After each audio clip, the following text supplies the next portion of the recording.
All right, everyone. Today we are going through Command Your Goals. My name is Stephen Delisio. I am your Market Center Tech Trainer here at the Keller Williams downtown office. And we are here today to start 2025. We start early because we know that the activities that we do today will actually show up in our bank accounts and our income in 90 days from now. My advice is not to wait until 2025 to start executing the plan that you make today. The goal is not that you hit January 1st running and starting your plan. The goal is that you start as soon as possible and start filling up your January pipeline so your 2025 starts off with leads already there, with your business pipeline already having people in it, ready to do business sometime in the next year. Those activities need to start now. Planning them, we're going to break it down all the way from your profit goal down to how many conversations do you need to have about real estate each day. And it's going to be pretty open. I'm going to do my best not to say the word or phrase, make phone calls. Because I know many of you even hear the word make phone calls and you go, ugh, which is perfectly fine. I disagree with you. I will say that up front. I find it to be the most efficient and easiest way to connect with the most amount of people. But this class is not about convincing you about phone calls. It's about convincing you to do the activities that you need to do, whatever they are, to make those conversations happen. Because there is a direct correlation between the number of real estate conversations you have and the number of closings that you have. But there's a big gap between those, isn't there? Big gap between those. And we're going to figure out what that gap looks like and what you need to do, what targets you need to hit so that you can stay on track to hit your goal. And there's going to be a lot of numbers in here today. If you know my past, I was a math teacher before this. We're going to do some math today. I'm excited. You're not. That's okay. No calculus, no geometry. I promise. None of that. It's just addition, subtraction, multiplication, and some division. That's it. So if you do need the calculator, I use a calculator to do all this stuff. So pull it out if you need it. You don't need it now, but you'll know when you'll know when you need it. But there is some math that we're going to do. The worksheet that I've handed out to all of you or sent to you on Zoom is going to help you document those numbers, get them in order, because they kind of all build off of each other. And as we go through the whole class, you'll see there's a front and a back side to this worksheet. The back side, go ahead and flip over the worksheet now. You'll see at the very bottom of the worksheet, you have some next steps. There's not enough time in this class to go through all the things that you need to be able to do this. We're going to take care of the numbers. We're going to take care of the targets. We're going to put it in command. We're going to turn on your activity trackers so that you can be held accountable every day to the numbers that you're figuring out today. I know some of you might already have that done. That's perfectly fine. You can follow along. You can help the others turn their activity tracker on. Just turned it on yesterday with Danny. Just turned it on earlier this week with Brian. It is a super handy tool, but it only works if you engage. If you just look at that email and ignore it, doesn't work. The numbers don't track themselves, because I'll tell you, none of this is easy. None of the stuff that we talk about today is going to be easy. There's no easy buttons in here. That is just the honest truth. Let's get a little bit of an understanding of who's in the room and the experience. On Zoom, if you could, put your, oh, here, pardon me, y'all. Let me get people admitted in here. But my folks on Zoom, if you could, put in how many years you've been in real estate. And in here, I just want a quick raise of hands. Who's been in real estate at least 1 year? Anybody under a year? I don't see anybody under a year. So nobody under a year, no problem there. Got 19 years, 3 years in the chat, 4 years in the chat. How about anybody over 3 years? Over 3 years, over 5 years, over 7 years. 2 of us, 3, 4 of us, over 7. How about over 10 years? Who's got a decade in the business? Greg's got a decade. Jorge's got a decade. Monica, you've not been in real estate for a decade, have you? No. You start when you were 9. Monica's our junior agent. She's just training to. But I feel like a new agent, so learning. And I want everybody in here to realize that this is not something that is just for new agents or experienced agents. This is something you do every year to grow your business. From 1 year to 20 years of experience, the best agents do this every year. Professionals do this every year. If you want to operate as an amateur, go ahead. You will get an amateur's income as well. You operate as a professional and you will earn a professional's income. And in fact, an income that you can really set to whatever you like. And your homework before this class was to set that profit goal. If you were at the team meeting last week, you heard me talk about LID. Does everybody remember LID? Lifestyle, investments, debts. This is where I asked you to set your profit goal, utilizing those 3 categories to make sure that the goal that you're setting fits all those things in it. Because if it doesn't, it's really hard to make this goal feel like it's more than just a set of numbers written down on a piece of paper. When you attach that goal to the lifestyle that you want to live, to the investments that you want to have, and to pay the debts that you already have, your goal is going to feel a lot more real to you. The reality of your goal has to feel real to motivate you to actually do all the stinking work that you're going to realize today, what you're going to have to do.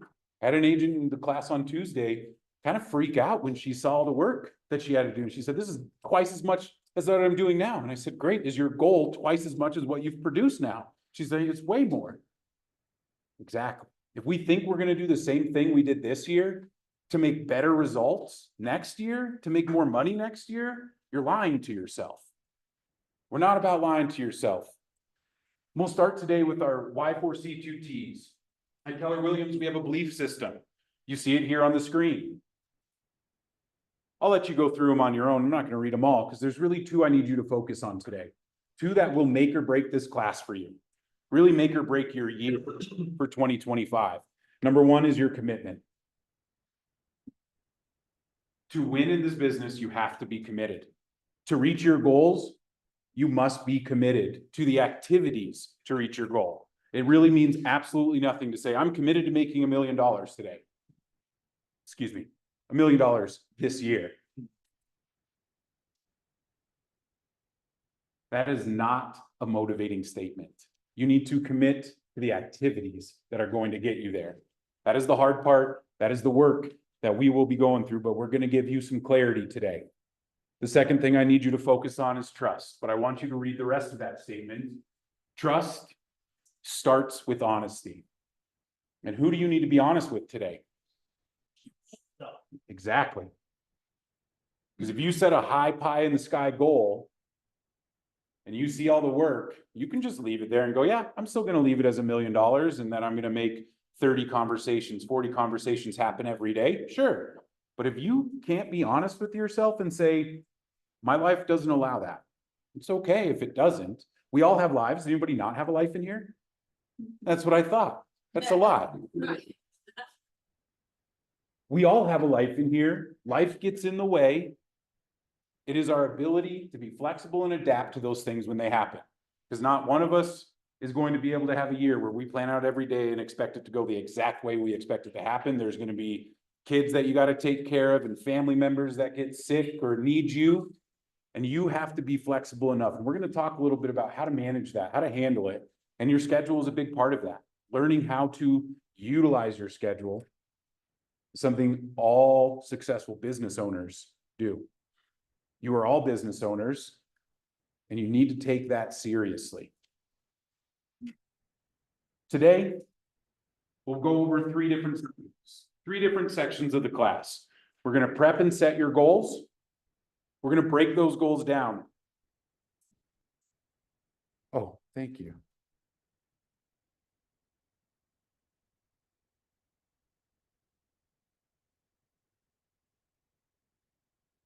Prep and set. We're going to break down those goals even further. And then we're going to make the action plan and set up your accountability to that action plan. Y'all ready? Here we go. Yeah.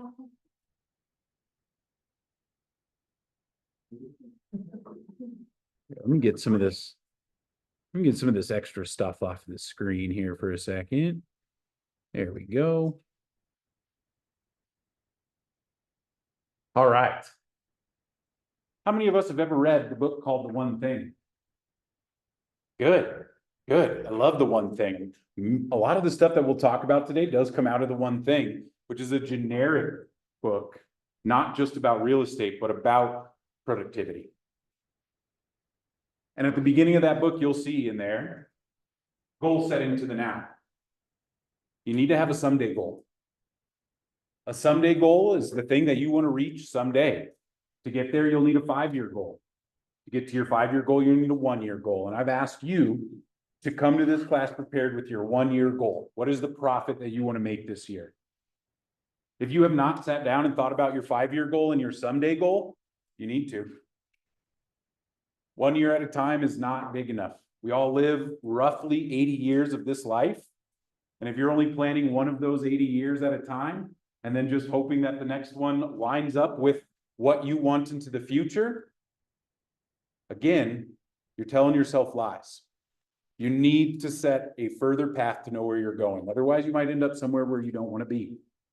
And so, if you need to, put a star in your notes right now. You should be taking notes today. Put a star in your notes right now. Set someday goal. Set 5-year goal. You're going to have a lot of next steps for this class because we're all in different places. And so you're going to need to write down this stuff that applies to you to remind yourself to do these things. A someday goal doesn't have to be something difficult. My someday goal is $10 million in net worth. A lot of work to get there. I'm nowhere near there now, but someday I will be. 5-year goal is 1 million in net worth. My profit goal for next year is 192,000 for the year. We will break down the rest of it today. And the intention here is that we take the big picture. The life that you see you leading, the reason that we're all working so hard now, that life that we want in the future, that is the big picture. But the big picture does not come into our world until we focus on the now. When you focus to right now, to today, to this hour, to this minute, what do I need to do? What is my one thing right now? Because like I said at the beginning, your goal is just a series of numbers, of digits that don't mean much, except for hope, except for maybe a little bit of ego. But when you start committing to your activities to get you to that goal, that's when it becomes real. We'll start today right here in the MREA book. Who's reading their MREA book before the start of next year? It's a great time to read this book. Mindset, models, examples. Those are the 3 main topics in the book. If you've read this already, do not use as an excuse to not read it again. I've read this now, I think 7 times front to back, and then constantly in between reading chapters, reading pages, and going back to it. This is your textbook for our industry. And we're going to start with the first model. There are 4 models in the book. You'll remember the models with the acronym ELBOW. Really, there's 5 now. In this book, there's 4. They've updated it now to 5. ELBOW. E, the economic model. B, the budget model. L, lead generation. And O, organizational model. It all starts with the economic model. And let me give you just a small breakdown of that. The economic model takes the 3 parts of your business that you need to know the numbers for, which is number 1, how much money do you want to make? Your net income. How many expenses are you going to have to get there? And the cost of sale that you'll have. Now, if you don't know what those mean, that's okay. We're going to go through it. But with those 3 numbers, we can then figure out the total GCI that we need to earn. Because when I ask you to tell me what your profit goal is, that is not your GCI goal. Your GCI goal will always be more than your profit because you have to pay for things here. In fact, all of you I know have to pay for things because we all are citizens of the United States, which means y'all are paying taxes. That's your first debt you got to take care of in the lid. You got to pay your taxes, which remember your taxes are paid through your profit. So your profit needs to be big enough to accommodate your taxes, plus your other debts, plus your lifestyle, plus your investments. And it's going to be work, y'all. I'm not going to shy away from that today. We'll get there. We'll get there. What I want you to see here is the example from a $1 million real estate team. $1 $1 million meaning they earn $1 million in profit. How much total GCI do they need to make $1 million in profit? 2.5 million. Now remember, this is a team. This has a listing agent, this has a buyer agent, maybe another buyer specialist, a lead admin, in-house TC. That's why their expenses are $750,000. Who in here has a team? One? Suheli's on a team? Yeah. Teams will work a little different. Well, let me rephrase that. They're not different. Teams have a different structure with how the expenses work. And you'll find if you're a solo agent, that your expenses are going to be way less than most of the teams out here. Your cost of sale is most likely going to be less because you're not splitting deals with other people. You're not having to pay a buyer's agent 50% to close that buyer in your database. You don't have to do that. And so you'll see that you get a lot more profit when you're a solo agent when it comes to the percentages. You're not going to have to make as much GCI because you don't have as much expenses and you don't have as much cost of sale. That's good. That's okay. But remember, the reason that is because you're your admin. You're the listing agent. You're the buyer specialist. You're the admin. You're the marketing director. You are all those things. And that's why you get more profit, is because you have to put on all those hats. And when you don't want to wear all those hats, or when you have the ability to build a team, if you want to, that might not be your goal. It's perfectly fine. But this gives you a good understanding of where a big real estate business is at, what it looks like behind the numbers. 350 total units.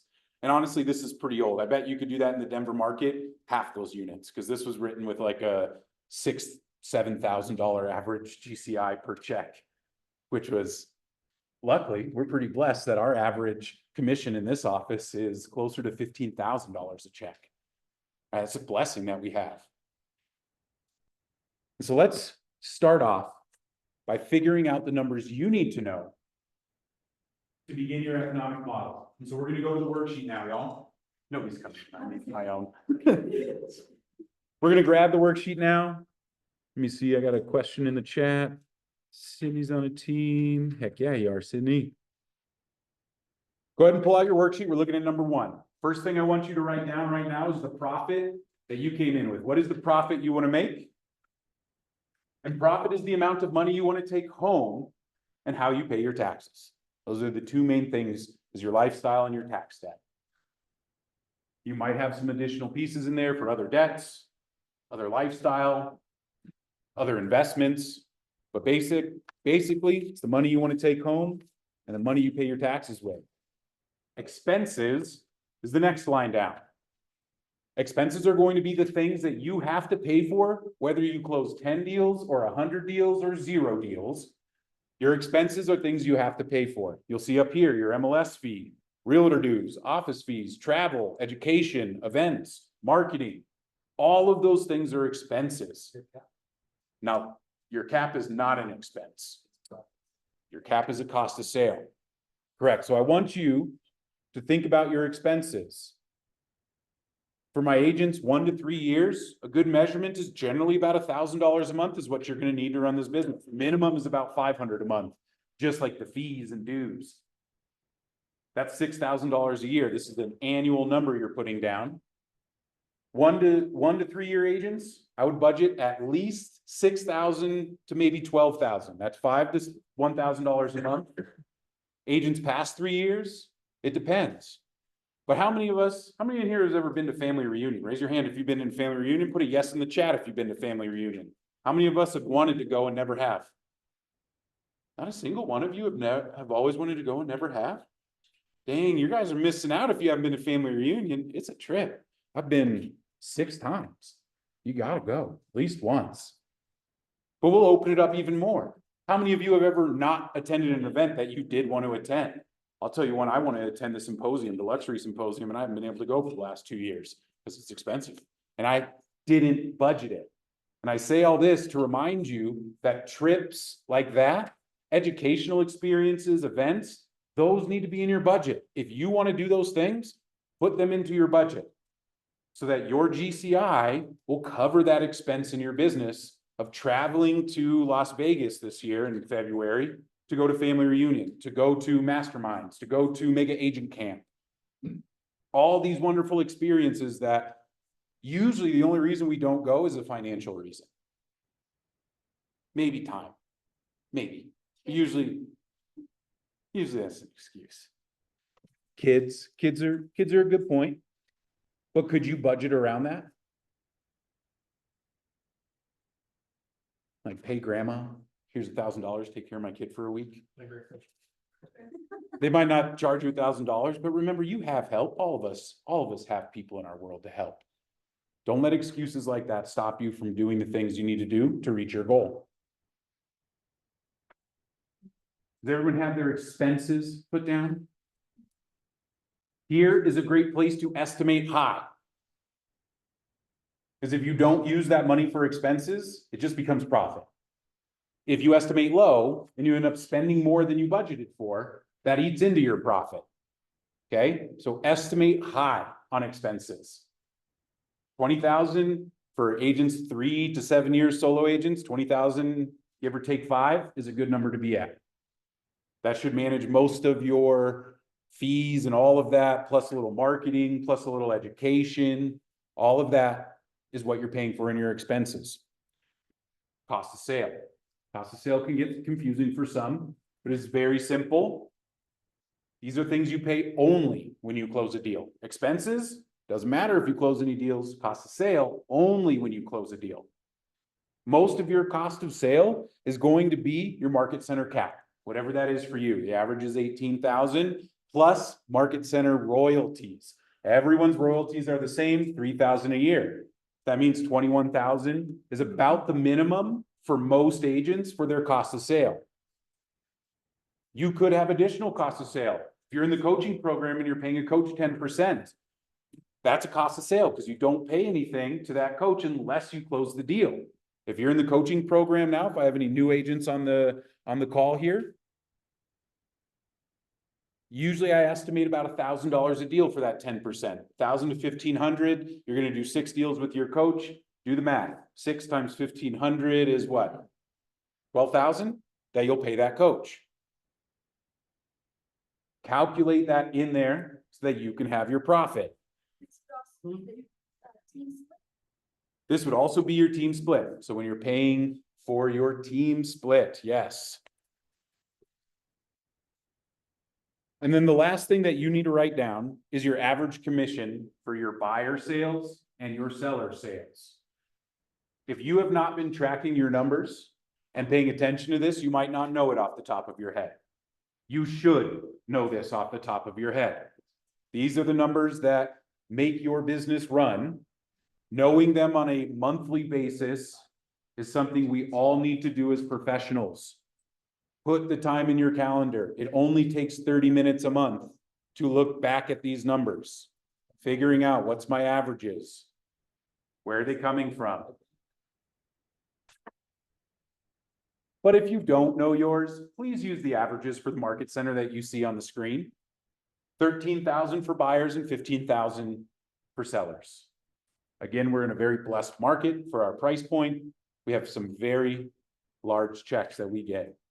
Question? On expenses, what did you say the averages? I wouldn't even pull an average for that. It varies too much. How long have you been in real estate? 4 years. I'd probably budget between 12 and 20,000 for your expenses. You're on a team, so that might even be less because the team does take on some of those expenses. So you have to kind of take it with a grain of salt. 10,000 might be appropriate for you. Think about your dues, think about the things you pay every month, plus the other things you want to do in your business, travel, education, family reunion, all those things.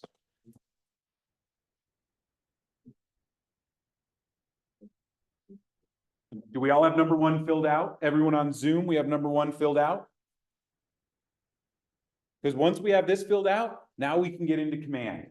Because I did promise you all math, but we're going to let Command do some of the math for us because it is a ton of work. And so I would need y'all to follow along with me in Command. So go ahead, open up a new Chrome window, Get into command, agent.kw.com. Log in.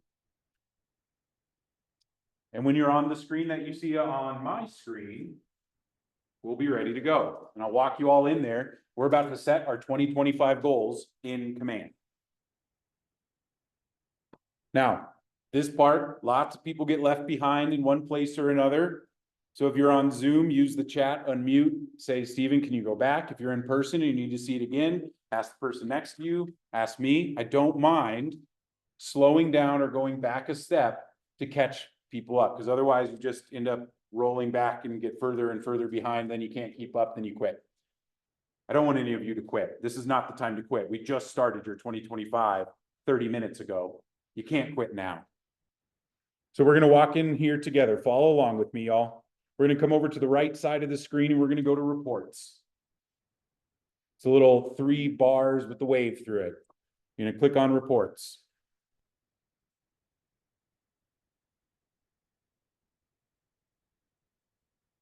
While we're on this screen of reports, I want everybody to look at their contacts number, not their total records. I want you to look at your contacts number in the center of the screen, and you're going to put that down in the second bullet point of number 2. You'll see how many contacts are currently in my database or in your database, and put that number down there. That's the only one we're going to jump ahead to. The one in the middle, correct. That is your contact record. 3. Yes, it's in number 3.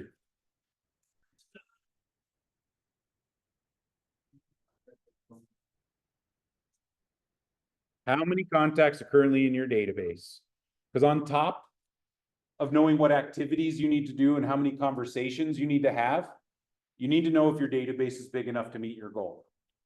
If you have 100 people in your database and you want to make $500,000, it is going to be difficult unless those 100 people are all very wealthy. Very difficult, because number of transactions is not the only way to make money. Increasing number of units is not the only way to make more money in this business. Changing your price point can be as well. If your average price point goes from 800,000 to 2 million, you will see an increase in your income. But it doesn't happen by accident. No one falls into the luxury market accidentally and goes, oops, now I'm a luxury agent. It is intentional. It is purposeful. It's okay if that's where you're at, but that would also mean your average commission is much higher than the averages that we talked about here. All of it will calculate for you. But now that we have that number down, I want everybody to go up to the top of the screen where you see the word goals. Very top leftish of the screen, and you're going to click on goals.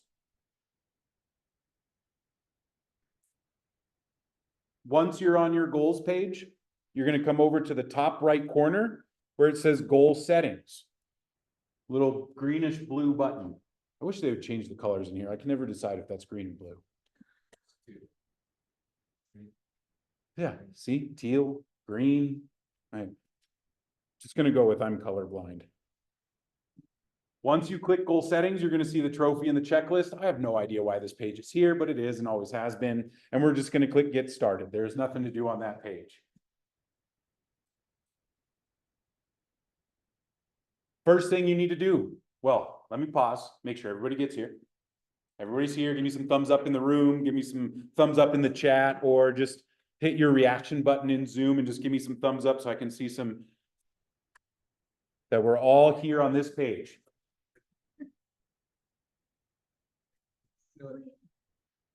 The first thing you're going to do is you're going to change the very first option on the left side. We're only going to be changing things on the left side of the screen. And you're going to change from 2024 to 2025. Make sure yours reads next year, 2025. If you do want to put your goals in for 24, because you're like, holy buckets, I didn't even know this was in here. I didn't put my goals in last year. You can still put your goals in for 2024. It'll still do all the calculations for you. But now that you're setting them early for 2025, Command also tracks a ton of this activity, a ton of your activity. your closings, your under contracts, all of that is tracked in Command. You can track your set appointments, your held appointments. All of it can be tracked in Command that comes into your goals so you can see your progress along the way. After you have changed to 2025, you're going to take your profit goal that you wrote down in number 1 on the sheet, and you're going to put it in right here into your profit. Go ahead and do that now. After your profit, fill in your expenses and your cost of sale. These are the goals you see on the screen now are my actual goals. Those are my actual expenses and actual cost of sale.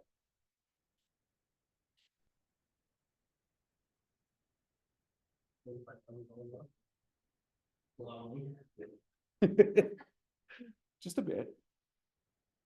Now you need to put in your business makeup. We did not write down your business makeup on here. Your business makeup is a ratio between how many buyers and sellers you serve. Percentage wise, you can think about it as if I had 10 units closed this year, 3 of them were listings, 7 of them were buyers, you'd have a 70-30 ratio, 70% buyers, 30% listings. I don't think anyone in here does leases. You'll leave leases at 0. If you do not have your 2 numbers for buyer and seller add up to 100, Command will yell at you. Make sure they add up to be 100. And then finally, you're going to put in your listing and buyer average commissions. Again, if you don't know yours, use the average commissions for the office. Mine are not as high as the office's average. You see in here for mine, my listings are at 13,000 and my buyers are at 10,000. I work with a lot of first-time home buyers. I work with a lot of people that buy in Aurora, and that means that average house price is lower. That is just my business model, and I'm perfectly okay with it. You should be too if that's where yours is at. $10,000 a check is still pretty darn good. We don't live in Oklahoma. For average price down there is, I think average commission is like in the 7,000s still. We're blessed here. Question? These numbers based off of a previous one? I don't remember. They're based off the conversation we had last week. That's what they're based off of. All right. You should now see in your wheel over to the right side of the screen. Now you have everything filled out. Your annual estimated GCI, the actual total income for your business, should now be displayed right here. Because this accommodates your cost of sale, your expenses, and your profit, and shows you that with all that added up, this is how much GCI you need to bring into your business. Because not all of that money gets to go back to you, right? Just because we made $238,000 in GCI does not mean we get to keep $238,000 in GCI. We have to pay the market center, you have to pay for your leverage, all those other things. Question? How do you get the average commission per unit? So for those, I gave you the averages for the market center, which were 13,000 and 15,000, or you can put in your own actual numbers. By this time next year, I want you all to know your average commission for each of those things. You should know this information. You should have a spreadsheet with it in there of all your closings so you can see your averages. You can go into Command and calculate it yourself in opportunities. I find it's easier to use a spreadsheet because spreadsheets can do math for you. And the more I can make a computer do math for me, the happier I am. I am a mathematician in my heart, but I am by no means anybody who likes to do mental math. You have a spreadsheet and you list all your closings Mhm. and the Yep. amount of commission. Yep, exactly. Commission amount, buyer, seller, address, all of that information. Any questions about setting our goals? That's all it is, y'all. That's all it takes to set your goals. So now go ahead down to the bottom. Question. Cost of sale is trying to figure out between buyer and seller. How much does it cost me to have one of them times the amount that I did last year or this year? Like, how do you do it per transaction or monthly? And then You're gonna have to estimate with what you did this year and kind of in terms of where you kind of know where the team will be. And then base that on how much you will actually get from those deals and how much you want to grow to make that accommodation. It's a little harder when you're on a team because you're really setting goals for a lot bigger. But at the same time, I'm in production as well, so I'm taking it as a myself. Yeah. Teams and other. And you can, as a team leader, Jorge, you can set your goals in your personal side of command, that's just That's personal. And you can also set the goals in the team side. And the cool part is when they set their goals in the team as well, all the team goals come into one as well. And so you guys get to do both. When you're on a team, you'll have your personal and your team side that you'll be able to set. And so if you just make sure you know where you're at in command, you go in to check your goals and you're like, where are they at? I thought I put them in. Well, if you only did them for your personal and not the team, you won't see, they don't translate across command. Good questions. All right, y'all. Next step, continue at the bottom. And here we need to have a conversation again about you tracking your numbers and activities. When I say conversion rates, does anybody kind of go like, I don't know what the heck he's talking about? It's okay if you don't, because most agents hear that all the time and don't really understand what we're talking about with conversion rates. And it basically is how many people you can move through the process and what percentage of people you move through at each step. And an easy one to think about is if you set 10 appointments, how many will you hold? Estimate. How many do you think you would hold? Just shout it out. Probably 6 or 7. Wait a minute, you set 10 appointments, you're gonna hold 20? Who said 20? I said 20, I thought it was the positive reaction, the opposite. Ah, yeah, other way around, other way around. I was like, I heard 20 over there. I'm like, uh-oh, we're about to get into some math class today. All of the rates that you see on the screen in this pyramid are conversion rates. You have your buyer conversion rates, seller conversion rates, excuse me, those are flipped. Seller, buyer, and then leases. These are the averages for the industry. Your conversion rates may be better. Your conversion rates may be worse. If you know your conversion rates, you can hit that little set individually, little toggle switch, and you can go through and set all of your percentages. I have not taught this class once where somebody knew all of their percentages. Do not guess. Use the averages, leave them how they are if you don't know what your conversion rates are. And there is only one way to know your conversion rates. Track your activities and your numbers every day. It is a habit you must adopt. You must do it. Because if you go walk up to Ali Van Westenberg, you go up, walk up to Garrett Donnell in this office and ask them what their conversion rates are. Garrett can tell you the conversion rate for his team at every level. He can tell you how many calls they need to make to close a deal on the team. That's how well they know their numbers, and that's why they make $750,000 in GCI through September of this year. Through September. Yeah, their team though is 4 people, I think. Bring home Denver, Garrett Donnell, Luke, Jamie. What's their admin's name? Scott. Those 4, that's it. 750,000 in GCI. Through September. They still got 3 more months to close more deals. I hope they hit $1 million this year. I think they might. But conversion rates are important here. Your goal should be to hit these numbers to start. Once you start tracking your numbers, you're going to be able to calculate your conversion rates, which are very simple to calculate. How many calls did I make? How many appointments did I set? How many appointments did I set? Divided by how many appointments I held. How many appointments I held divided by how many agencies I signed. How many agencies I signed divided by how many people I put under contract. And so on and so on. The list goes down. You can see them right in here. The reason that we do all of this, why it's so important, is because if you're sitting here today and you find out I need to have 10 conversations a day, Stephen, I can do that. I'm committed to it. For 3 months, you do it and you're committed to having 10 conversations a day. You make it happen. And you're like, Stephen, I'm still not holding any appointments. I set the appointments that I'm supposed to, but I'm holding like 30% of the appointments I set.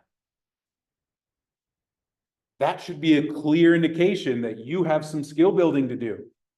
You need to work on your ratio of converting people from a set to held. Because I guarantee the reason you're setting a bunch of appointments is because people are just setting them to get you off the phone. Yeah, sure. I'll be there. I want to meet. Yep, great. We'll talk to you later. Bye. They don't confirm. They don't show up. You don't hold the appointment. and you're pissed. You're mad at them, you might be mad at yourself, you might be mad at both. You have to understand that not everybody's gonna meet with you, but when you start getting below these numbers, you need to look at your skill building. You need to think about what can I do for myself to increase this conversion rate. Is anybody gonna change their conversion rates, or are we all using the averages? Cool. So all we need to do is hit continue at the bottom. Long explanation just to hit continue, I know, but I hope that helps you understand where we're going with this. This is the technical part of your business. When I think of tech, I don't think of just computers and screens. This is the technical part of your business that you have to engage with, even if it's not your strong suit, it's okay. The more you do it, the easier it will get. The more you ask for help from people like me, the easier it will get. Because just because you're in here in this class does not mean you're on your own after this. Every one of you can set an appointment with me after this if you need to talk about something specific that we talked about in the class. If you need to sit down and do your GPS with me, more than happy to do a GPS with you. We'll talk more in detail what that is in a moment. But now we should all be looking at our summary screen, where it gives us our conversion rates, business makeup, just everything we just put in.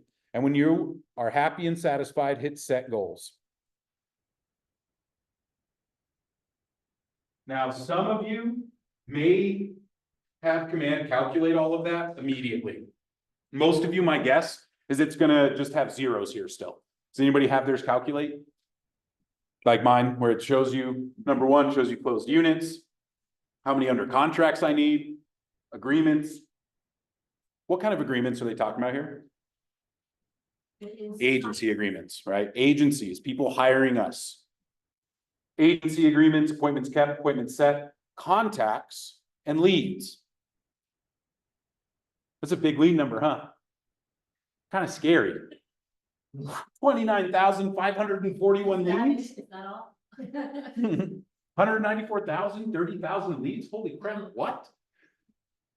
Now, let me give you some clarity on the difference between those two words, leads and contacts. We get really confused because I'll be honest, a lot of KW instructors and leadership do not know the difference themselves. And they talk about it in different ways, and it's very confusing. But I will tell you how it is considered in this book, how you hear Gary Keller talk about it, how it is defined in command, and how you use it. A lead is someone you have information for, phone number, email address, Facebook profile, someone you have information for, but you've never had a two-way conversation with them. And in fact, I really even consider open house people, even though they came to the house and you said hi, shook hands, they signed in and then they snuck out. That is a lead. You have not had a conversation with them. They just played along with you so that they could get what they wanted at that point. I do not count an open house as a contact until I call them after the open house and we have a conversation. But if they don't answer my phone, they don't respond to my text messages, they don't reply to my emails, they're a lead still. And that's okay. Leads are part of this business. And the reason it's so high is because what we just calculated is only saying a 5% conversion. That if you had 100 people come through your open houses in a month, you're going to convert 5 of those people to contacts, meaning that they are willing to have conversations with you. They now know your name. They know who you are. They know what you do. That is how you make a lead become a contact. Is that we create a relationship with that person. So if you're looking at your number and seeing it going, holy crap, how am I supposed to get 30,000 leads? Well, most of you won't need 30,000 leads because you already have enough contacts. Or your method of growing your database will have a higher conversion rate. How many of us in here grow their database most? By referral. And what's your conversion rate on referrals from getting their information to having the conversation? Like 90 to 100% for most of us, right? Because if you have great service and people recommend you, that person wants to talk to you. Now, you still might have to compete in the appointment with other agents, but taking them from a lead to a contact is not hard when you have a referral, when you're working your referral source in that way. And so remember that when you see the leads, this is the one part that most of you will probably ignore. Unless you're doing crazy high lead gen, like if you're running a team, you need to consider this number more. You need to understand that you're gonna need to bring people in, more people in, get more information of people through other channels when you're providing for a team, when it's not just yourself. Because then we look at contacts, and this number is really important. How many people do you need to talk to? Oh, sorry, not that one. How many contacts do you need in your database to meet your goal? So if your numbers are not showing up, anybody's not showing up? Yeah. Oh, yes. Also, good call, Brian. Up in the top corner, make sure to switch to 25. They still probably won't show up, though. It usually takes an hour or two if this is the first time you've done it. But luckily, right, just scroll down till you see the upside down blue triangle, and all the data we need is right in here. All the data you need will calculate right in here. Okay, so if you need to see your contact number,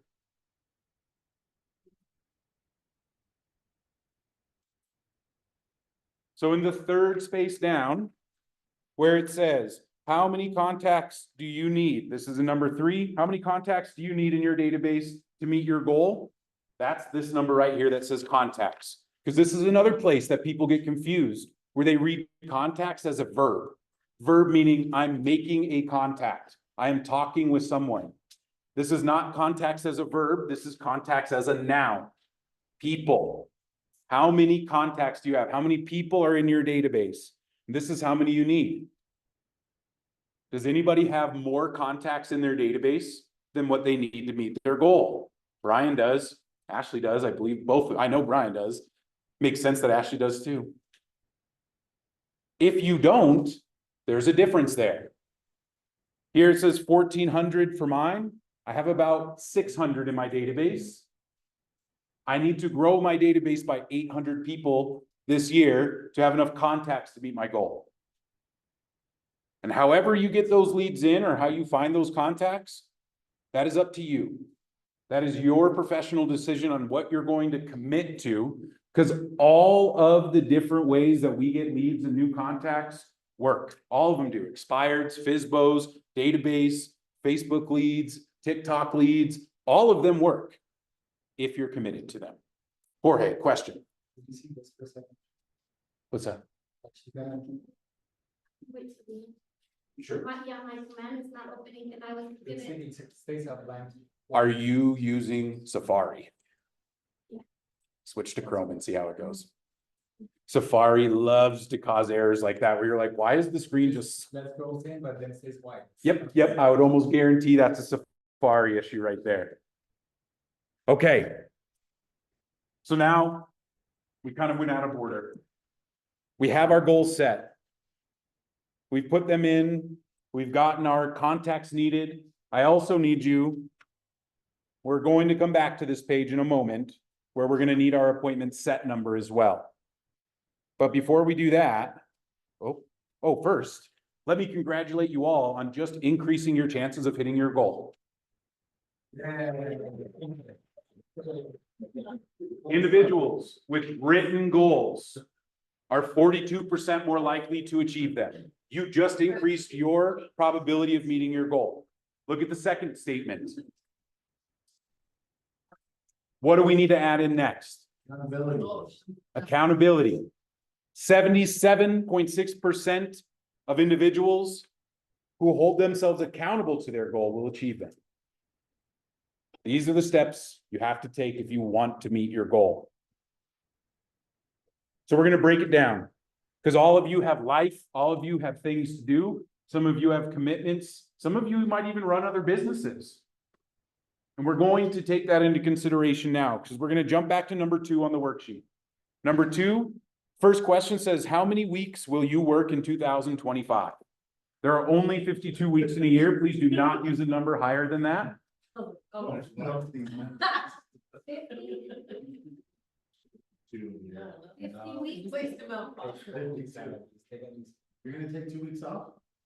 That's it. No way. No, you stick with 1 I'll tell y'all, without even trying, you're going to probably take about 4 weeks off from holidays, from life happening. Most of us don't work 48 weeks, even without vacations. 48 is about the maximum. So what would you say?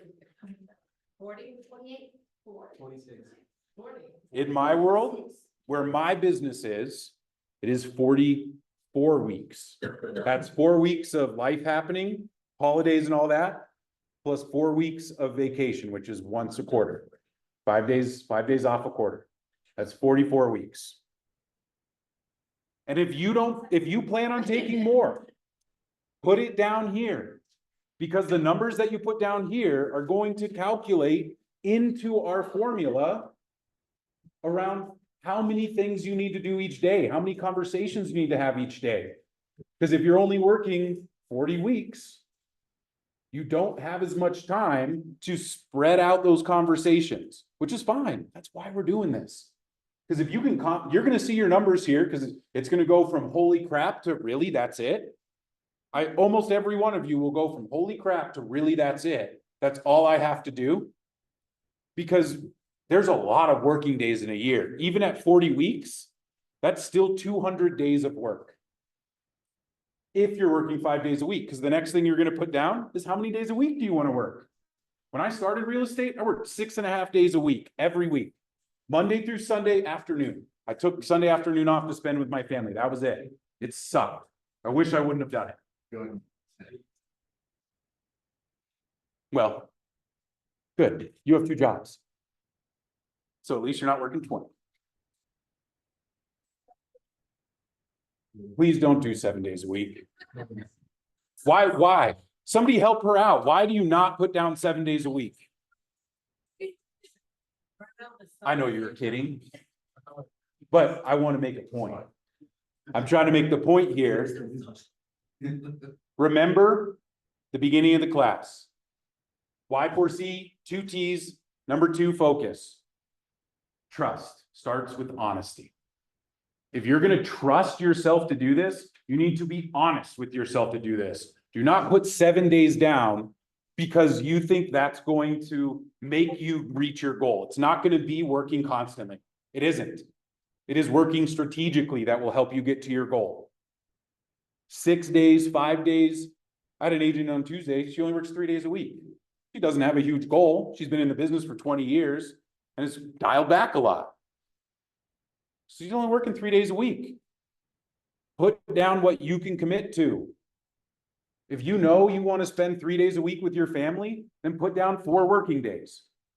You get to choose this, y'all. That's the beauty of this business, is no one's going to come in and tell you, Greg, why aren't you working 5 days a week? No one's going to ask you, except for yourself. But don't commit to something you can't do. Commit to the number you know you can do, because this is going to set up the other numbers. Well, if you end up working more, generally that's just going to end up in more income. Are you okay with that? Sick yourself on vacation, man. Treat yourself. Treat yourself. Oh, I need all of you to hear the conversation that these 3 are having on the side here. Was it Danny or Steven that said, bro, take a vacation? And Brian answered back, when? You need to answer that question before next year starts. Because now you know how many weeks you're going to work, which means you know how many weeks you're going to take off. And if you know how many weeks you're going to take off, you can go put those in your schedule now and reserve that time to say, I am taking this time off. Because I know my business plan is built that if I follow my plan every day, these vacations will be earned. Right.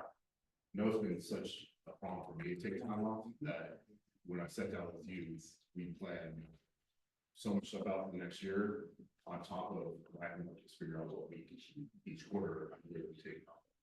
But That's everyone's homework. That's everyone's homework, is to figure out when are you taking your time off. Again, my note takers and people putting things down, you should have a little next steps, or you'll write it next to your next steps down here. Plan vacation days.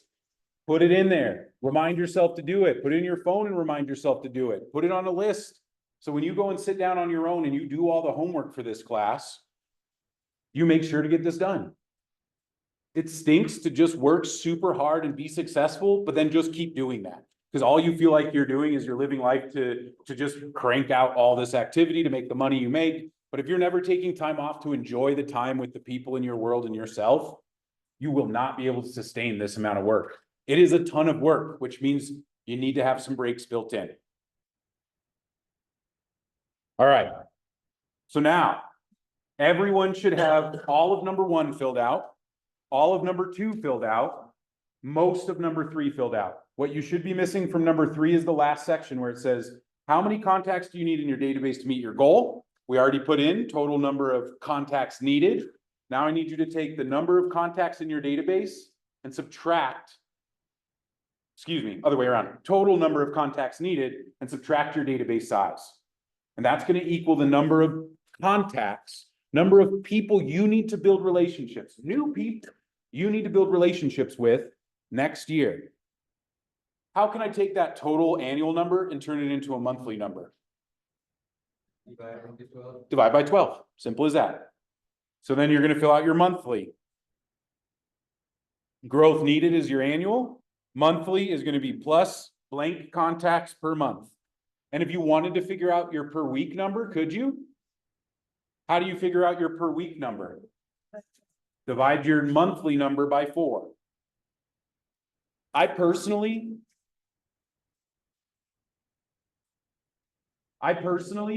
like to have my growth number for contacts on a monthly basis. Some of you do activities that it makes more sense to have a weekly goal for your contact growth. Monica, is that a question or a stretch? Well, so shouldn't that number be by the number of weeks you're gonna work?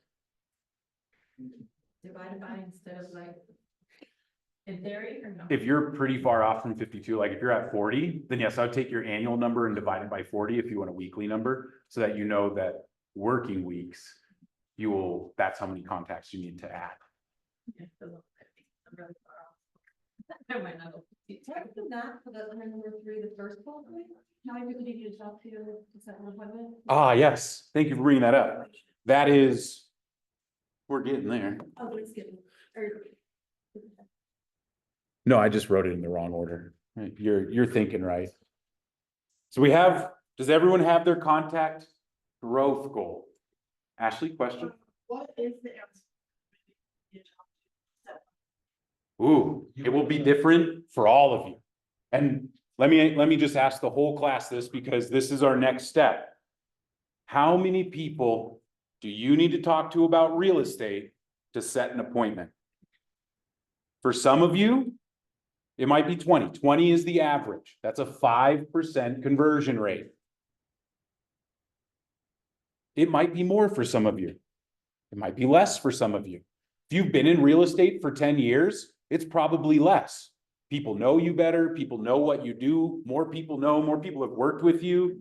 Usually your conversion rate is a little higher because you're just following up with people and not making so many not calls, but so many cold relationships that you're building and growing and maintaining and convincing people to know, like, and trust you. There's a ton of people who already know, like, and trust our agents that have been in this for 10 years.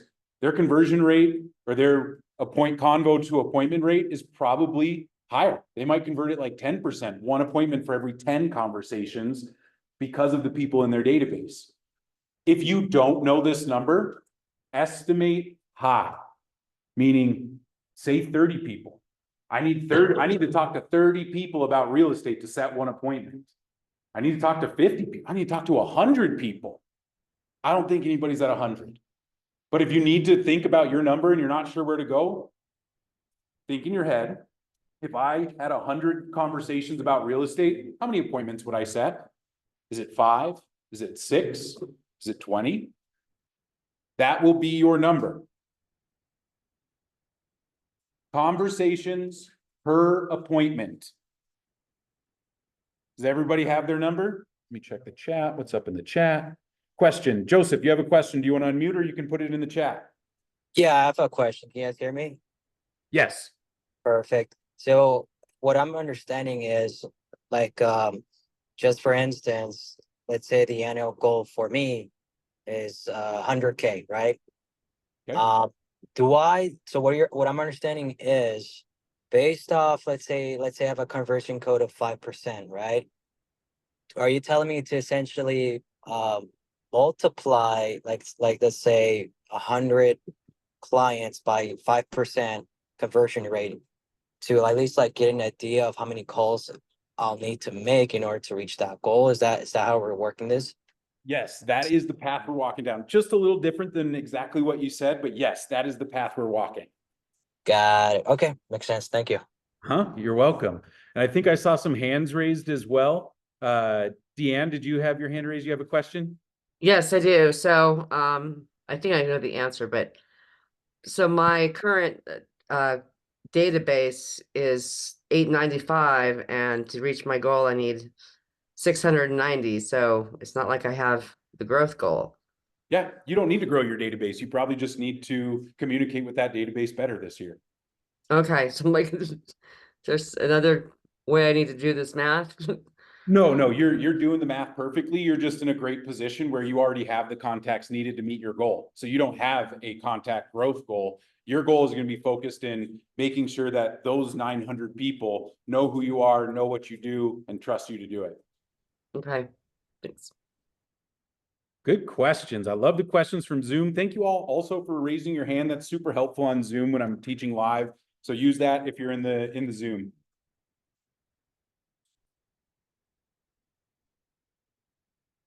All right, we're about to get to the fun numbers. Real quick, the formula to calculate the conversations, people per appointment. We're going there right now. Oh, okay. Yeah, you're right where we need to be. I'm just making sure these two are caught up. We're getting there. They're getting there. Okay. Did we all write down how many conversations we need to have to get to one appointment? Did we all write that number down? Let me see some head nods. I need you to write that number down. It's the first one in number 3. How many conversations do you need to have to get to one appointment? It says people per appointment. 20 people.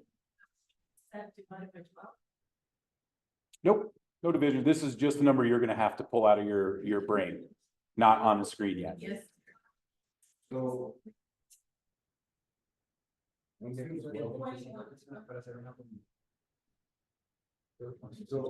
I take the. Are you getting ahead of me? Hold on. Make sure that my explanation matches what you did, and then if it's still off, then we'll talk. All right, do we all have our people needed? How many people we need to talk to about real estate to set one appointment?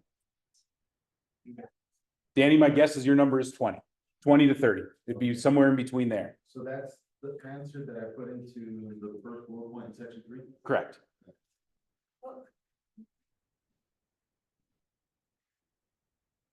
Now, you're gonna take that number.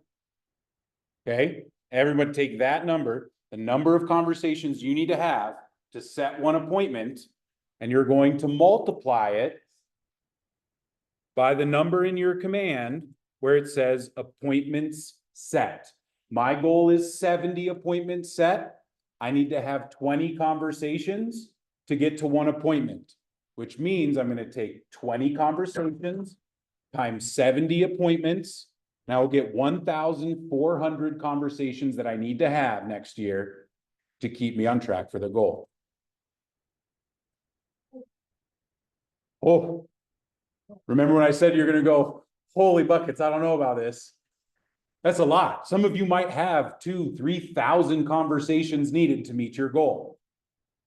If you're looking at a number in the thousands, you did it right. You did not do it incorrectly. It should most likely, if your goal is over 100K, most likely going to be over 1,000 conversations next year.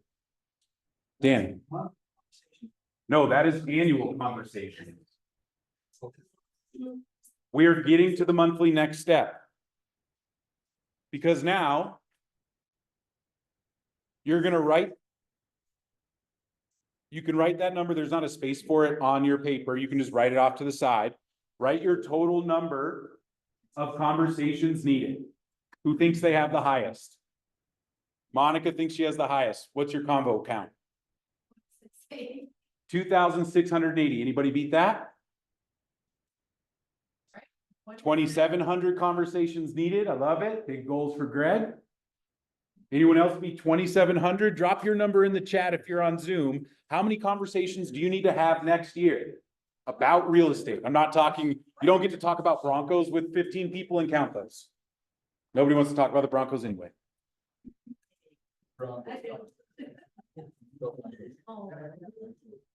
These are real estate conversations. So now we need to figure out how many conversations you need to have each week.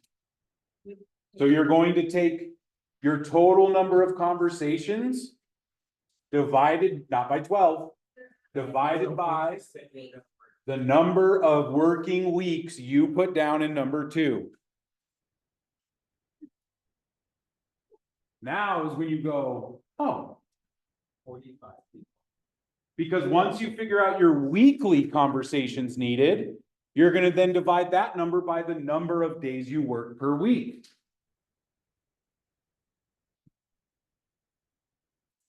So Greg, you have the highest number of conversations needed.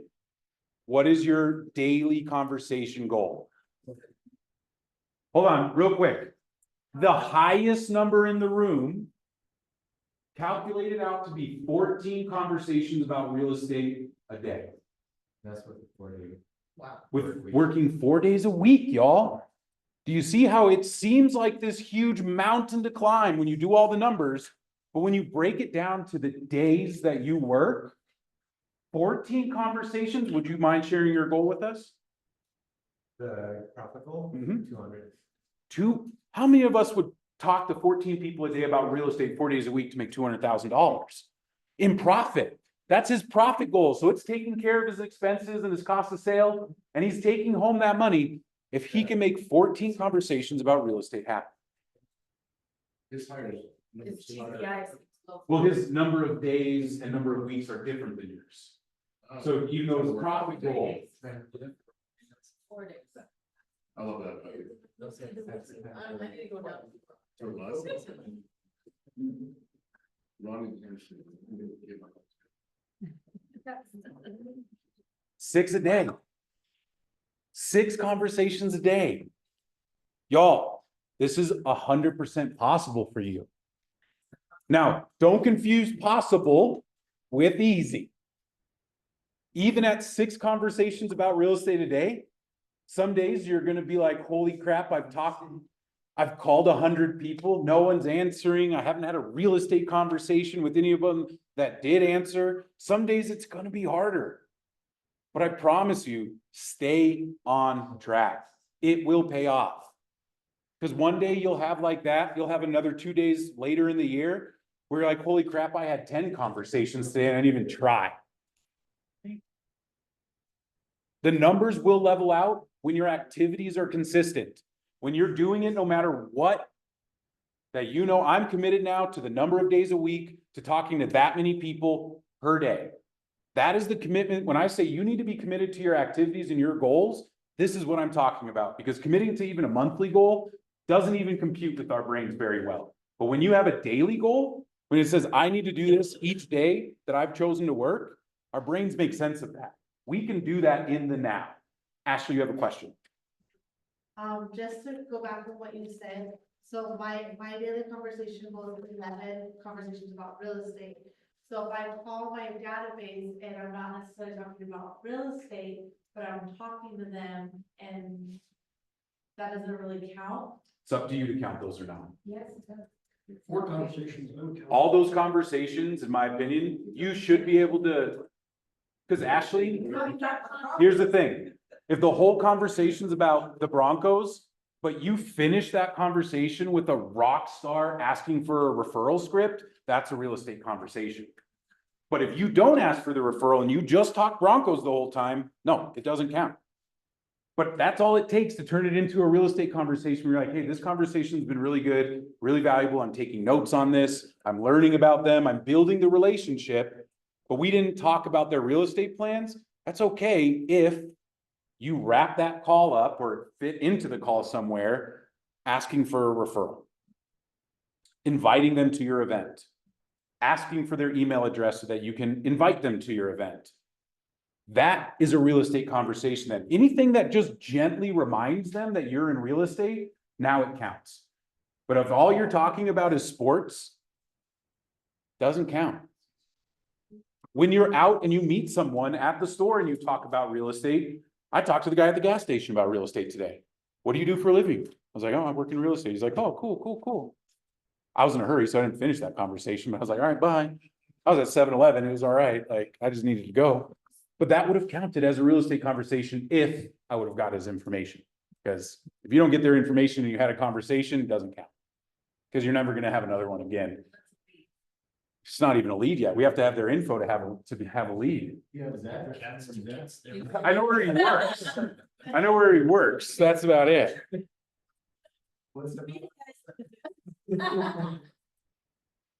I have a different take on that, because I feel sometimes like it doesn't always have to be about real estate, so I don't know, you know, I know what the technical way is to bring in real estate, but if you're just making care calls or, hey, I saw that your dog died, I'm just wanting to let you know I'm so sorry, or whatever, I think to me, that still counts, you know, I mean, connection with my kids, but I get it. And it might look a little different for all of you, because I bet most of the people you talk to, they know you're in real estate because you've been doing it for over a decade, right? It's not they don't need to be reminded. I've been in it for 6 years and there's still people that go, oh, you're still doing that? Or, oh, you're in real estate that they never knew I stopped teaching. There's plenty of people like that. So for me, it has to be. I have to remind people. For you, it might be a little different. And for all of us, you are the one who runs the business and you are counting the conversation. So if you think it counts, count it. And then look at your data. Because if you're like, gosh, I had 10 conversations or 20 conversations today, set no appointments, and you said it only takes you 20 conversations to set an appointment, and day after day, you keep having 20 conversations and no appointment set, you probably shouldn't count some of those conversations then, right? Because you're not getting the results from the KPIs, the things that you're doing to meet the next goal. Hand raised. Sydney, hit us with your question. Hi, can you hear me? Yes. Perfect. First of all, thank you for clarifying the difference between contacts and leads, because I feel like I've kind of been going back and forth about that. My question is, and forgive me if I'm kind of backtracking, so I want to go through my database after this and kind of make sure everybody's where they're supposed to be. So where it says contact or lead, a lead is somebody that you haven't had a two-way conversation with yet. And if you had about real estate, then you could switch them, you could go ahead and switch them over to contacts. Correct. When you Okay. have that two-way conversation, you've now created a contact from a lead. They have Okay, converted thank you. from lead to contact. All right, turn your papers over. Now we're gonna write down some commitments. Ooh. Let me move this stuff so y'all can see it, since Zoom paraphernalia is all over the place here.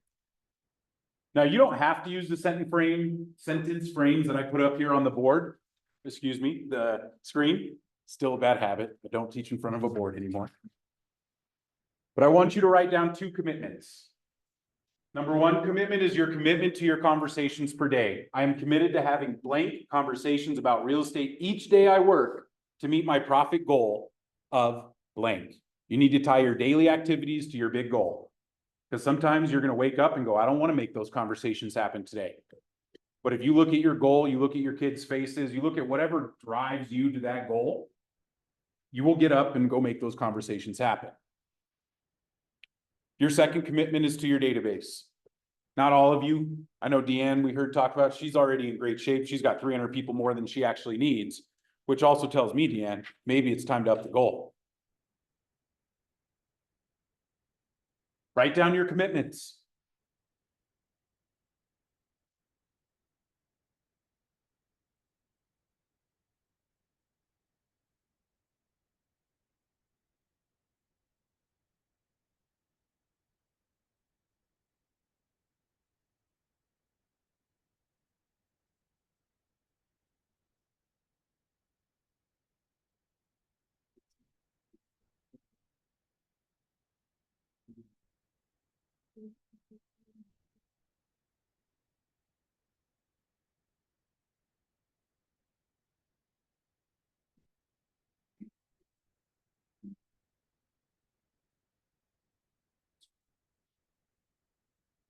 converting more contacts to VIP meetings? I'm still gonna go the events, but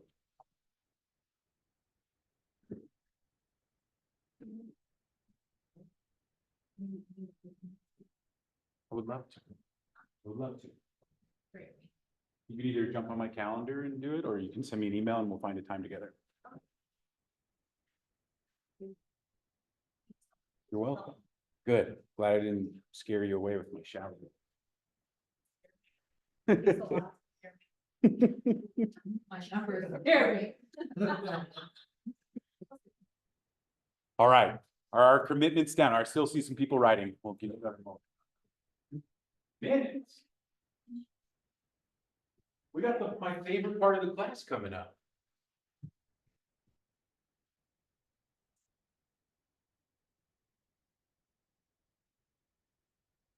Because up till this point, we've just done some number pushing. Which, how many of you feel a little bit more that your goal feels more real? We're not talking possible, but we feel like our goal feels more real now that we see it on a daily level. Does it feel a little bit more real? Do we feel a little bit more confident as well? That there's a simple path to follow. Because now we need to make sure that that happens. You'll see up here, we have the same two facts that I put up earlier. Love it, love it. Same two facts. Individuals with accountability are 77.6% more likely to achieve them. How many of us have an accountability partner? One. You do. You more have an accountability Are you married? enforcer. You do. I don't, but I really need that. That's what I was thinking about. Like, I need an I'm the one with the. Hold on. I just heard in the room, someone say, I need an accountability partner, and I watched 2 people out of the 20 people here raise their hand when they said that they already had one, which means that there's another 15 or so people that, who else might want an accountability partner, which y'all, all this looks like is maybe a weekly conversation that goes, how many days did you hit your numbers? All 5. Great. How many did you hit in yours? All 5. Awesome. Let's go get happy hour. You don't hit your numbers, or one of you didn't hit your numbers, no happy hour. It could be daily. You can set whatever reward. You don't even need a reward. Sometimes I know for my accountability, I don't need a reward. I just need to have someone else that cares. So I can't get away with my own excuses and go, I'll do it this, or make my own excuses in my head where no one else knows that I'm making those excuses except me. So I can get away with them every time. I just need somebody who cares to say, Stephen, did you do it? Stephen, submit your numbers. Somebody's watching. And many of us, that's all we need. We just need somebody watching. Need a little Santa Claus accountability partner. Better watch out. Now take a look at the screen here. We've now completed the first step in the accountability feedback loop. We've set our goals. We've now understand our activities. We understand what we need to do daily. You're going to measure the results from those activities, evaluate the process, and make adjustments. This is an annual loop. This is a monthly loop. This is a weekly loop. Now, you don't spend an hour every week evaluating your process, measuring results. No. Really, all you need to do is do the activities and measure the results each week. Know where you're at. Because if you didn't meet your goals that week, the next week, you probably need to catch up. You need to build in the catch up, or maybe you do need to work that 5th day of the week, that 6th day of the week, catch up on the Saturday. Maybe life happened on Tuesday and your whole world blew up on Tuesday and you didn't get to do your lead gen on Tuesday. So does that mean it just doesn't get to happen? You replace that time. You catch up. You say, okay, I wasn't able to do my 2 hours on Tuesday. I'm going to do it 2 hours on Saturday morning. Or I didn't set any appointments on Thursday afternoon where I normally set my appointments. I got 2 hours open. Guess I'm doing a second lead gen block that day. Or I'm going to catch up to mine now. You'll hear me say this at the end, but you get it from the MREA book.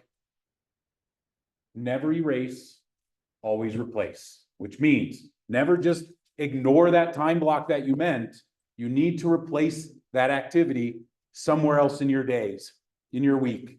It needs to be made up to stay on track for your goal.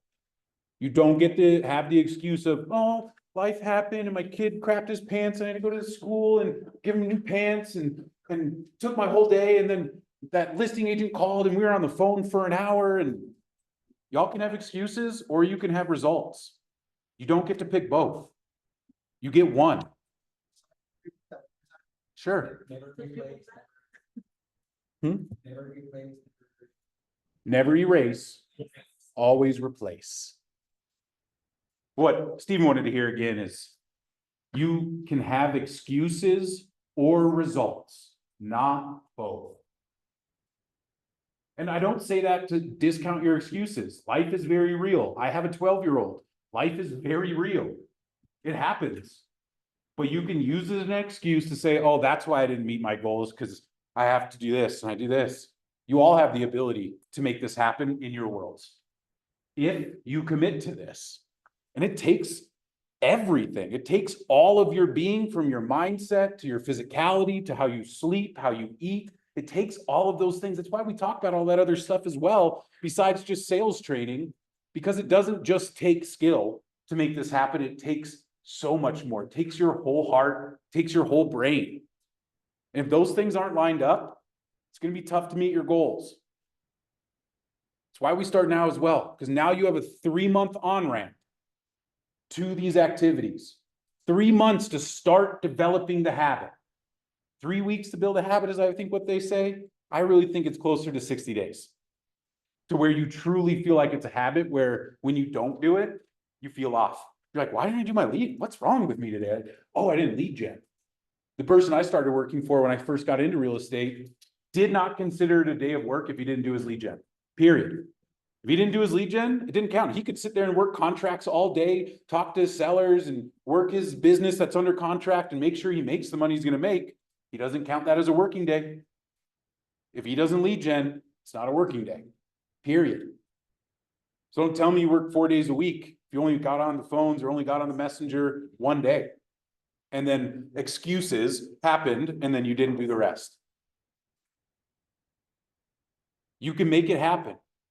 You're going to let some people down, and that's okay. Don't let yourself down. Don't let the people who matter to you down. Let down the listing agent who's called you 6 times and text them back, hey, I'm in a meeting. I will get to you, or I will be able to call you back at 1 or at 2, whenever you are done. That meeting is with your business. It is with the next person you're calling. You have a meeting. You are busy. Because if you were in a selling appointment, you would not pick up that phone for that other listing agent and go, hold on real quick, listing agent, or hold on real quick, seller. I got a listing agent over here who needs to talk to me. You would never do it. But all day, we'll let that listing agent pull us away from our phone calls because we don't want to make our phone calls. And we'll use any excuse to get out of doing it. Which, if you're not reading the book club book for next week, you gotta read it. I'm like halfway through it. I wish all of you would read it. I wish all of you would study it. Fanatical Prospecting. I believe there's still 10 audiobooks available for free if you sign up for the class. I think it's the 17th next week with the owner. Incredible book. I will tell you, it punched me in the stomach. Not physically, but not literally. I had to check myself. I was like, this is all the stuff I tell agents. And then when I was reading, I was like, gosh, do I sound like this much of a jerk? Because he does sound like a jerk a little bit at the beginning of the book, but he brings you in softly later. So don't read the first part and feel like this is too much for me. Get through it.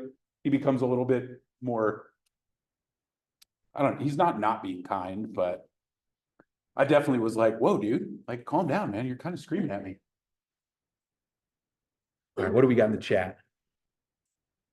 Heck yeah, Amy's listening to the audiobook right now. I got it on Audible. I think there's even some copies up there that you can just go grab if you commit to coming to the class, to the talk. That will help you with a ton of this stuff. Read it by the end of the year and you will come back and thank me. I hope.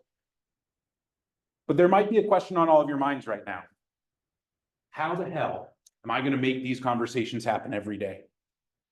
Some of you might be thinking, it's gonna be real tough. There's only this many people in my database. That's gonna last me through the first quarter of having conversations every day. What do I do then, Stephen? Well, we have 3 tools that I want to teach you about right now. Your GPS, your 411, and your activity tracker. GPS is a document that is going to help you. First, you set your goal. Check, we did it. We set our goal. We know what our goal is now for the year, for the months, for the days. But to get to those conversations, you need to have some priorities in your business of what you're going to focus on. Like I said before, all of it works. But if you try and do all of it, none of it will work. You need to focus. If you're new, 1 or 2 priorities is all you need if you're new. New meaning 1 to 3 years, 0 to 3 years of experience. If you're in that time frame, there's a good chance that your database is your main focus, and then you might add in one more thing like open houses. And you focus on those 2 things, your database and open houses. That's it. Nothing else. Because until you master your database, you shouldn't even be really moving on to open houses, because all those leads that you get, if your database isn't ready to go and you have the machine moving, meeting new people does not do anything for your business when they don't end up in the system, in the database system. Okay? On the GPS, you'll see that there are 3 priorities. Because the rest of us, if you're over 3 years, you only need 3. Until you get to a team, until you get to expansion, then you might need more.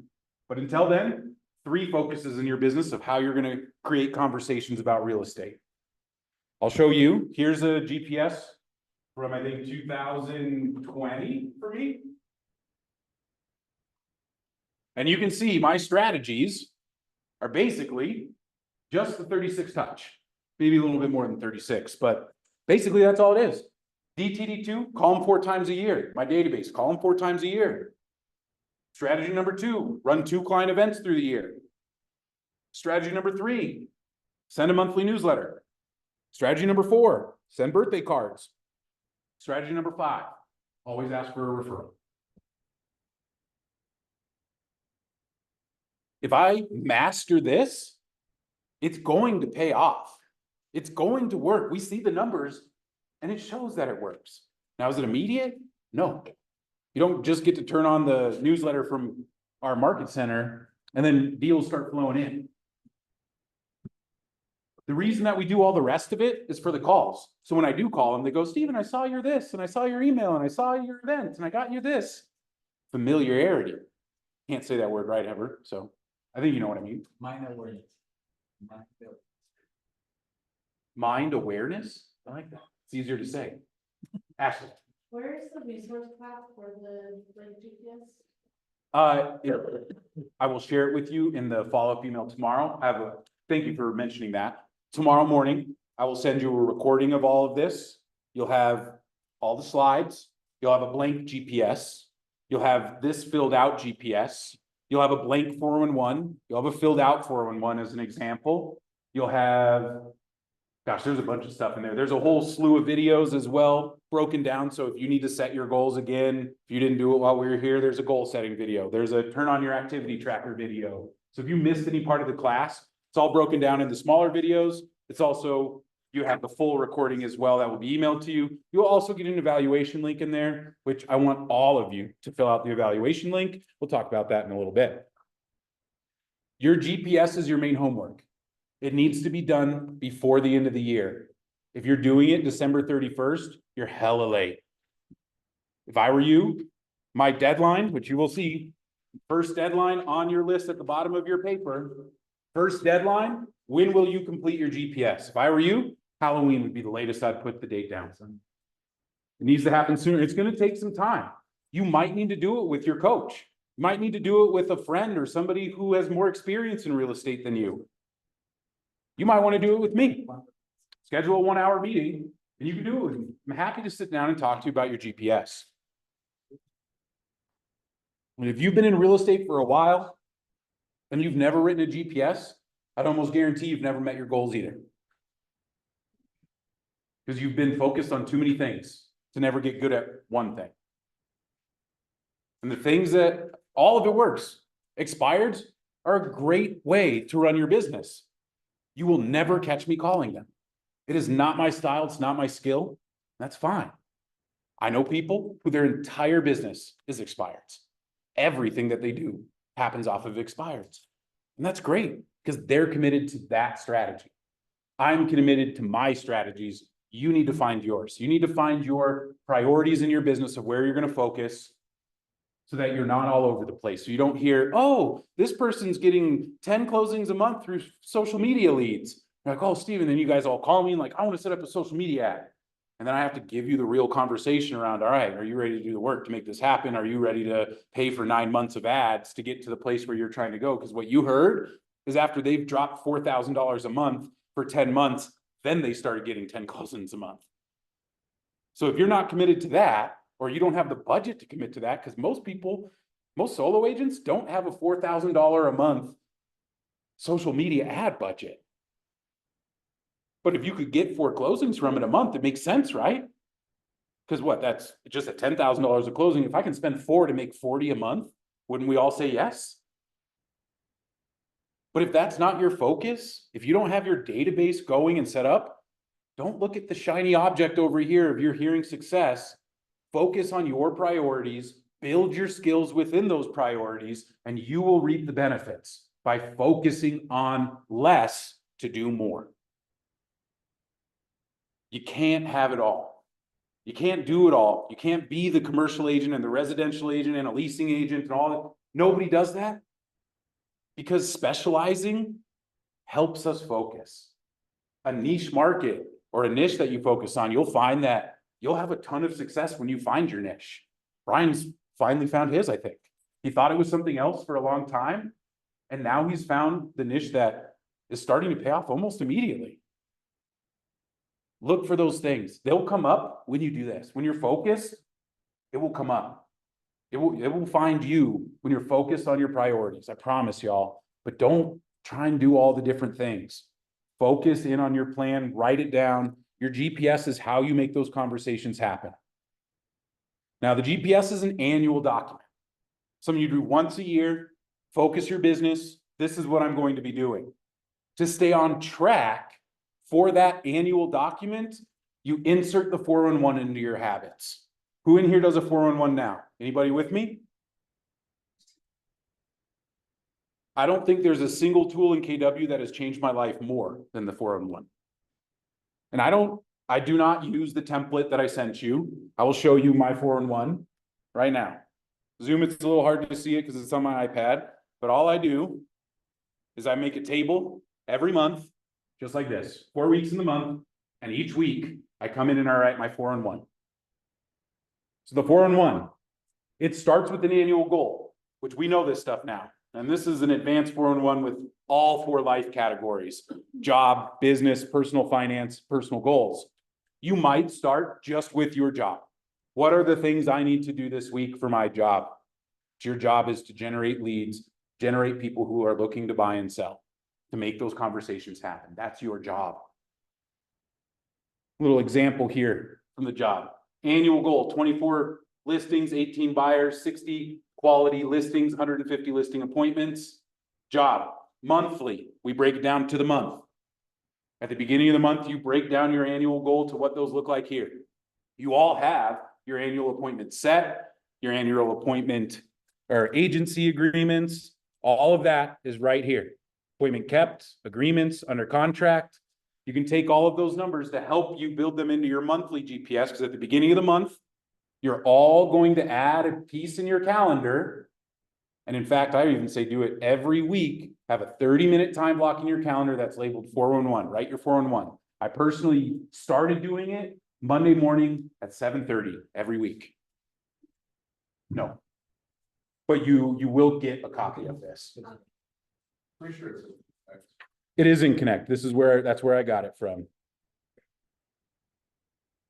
Now, the key to the 411 is you write one of these pages every month, but you do not fill out all the weeks at the beginning of the month. You fill out 1 week at a time. Because If 1 week didn't go as planned, you might need to change the next week to catch up. The next week after that might change. But you need to stay to your monthly goal, which is why you start with the year, get your month, and then you break down each week into the things that you need to do, what we call your 20%, Pareto's principle.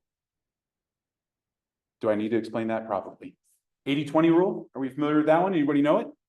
Dang, we really need to teach the 6 personal perspectives. 80-20 rule. 80% of your income is going to come from 20% of your activities.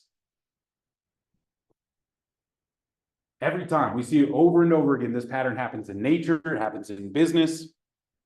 Now, the first misconception is that you don't need to do that other 80%. You still do. But I don't put the 80% of all the things that I have to do, all the little things. I got to get in there and send my newsletter. I got to meet with the tech guy so he can teach me how to send the newsletter. You got to do all that stuff still. But your 20%, the things that are going to get you 80% of your income, conversations about real estate, going on real estate appointments, closing deals. Those are the things that are in your 20%. Your 20% is what goes in your 401 every week. Because if the 20% doesn't happen, the rest of the 80 doesn't matter. Because if you're doing all that other stuff but not making any money, you're not going to survive in this business. You're going to leave and go back to the comfortable salaried job, what you did before. You're going to go do something else. You have to know what your 20% is, what your big rocks are. We don't have time, but I'll do the big rock example for you. But you'll have to come see me teach the 6 personal perspectives if you want to hear more about 80-20 principle, accountability, living the life of mastery, all of those things. I love the 6 personal perspectives. If you haven't taken that class, please yell at the leadership team and say, we want this class here. Be warned, it's a 6-hour class. So, but I think I would love to do like a lunch and learn over time. So we do 1 a day, 1 hour, eat some lunch. You tell the leadership that they want it. I will tell them I will teach it. I love teaching that class. Who will? Yes. Your 401 is going, if all of you are new to doing it, except Jorge said he used to do it. If it's new to you, just start doing it. It's not going to be perfect up front. You're going to probably put stuff in there that's not in your 20%. That's okay. It's okay. You're going to start learning how to do it better when you look back on Friday and you look at your 401 again and you go, yeah, I got all the things I needed to do done, but I put in this like tasks. I made my 401 into a task list instead of a success list. Focus on the things that must happen, because when life happens, it's okay to let go some of the 80%, to move it to a different time, to not get to it till later. But your 20%, your lead generation, your conversations, they come first. You got to make those come first. Don't let the classes you signed up for that are 80%, the stuff that is not your main focus, don't let that be your focus and then your excuse to not lead generate. Got to make it happen. Now we have to take it a step further. We have our year goal. We have our monthly goals. We're using our 401 for the monthly. We're using our 401 for the weekly goals. But we still need to take data in daily. Tracking your activities, you should not be using technology for it.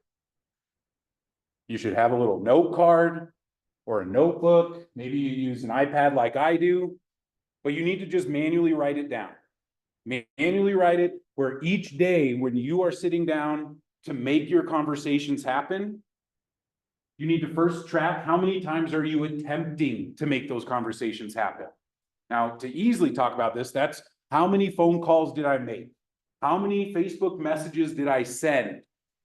I built my business on Facebook Messenger, 25 messages a day. I'd send a message, put a tick down in attempts. Send a message, put a tick down in attempt. Send a message, put a tick down in attempt. Make a phone call, put a tick down in attempt. When I had a conversation or they responded back, I got the tick convo.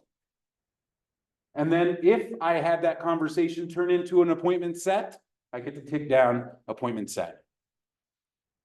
This is where you start with your conversion rates. This is how you find your conversion rates from how do you actually find, how many conversations did I need to have to set an appointment?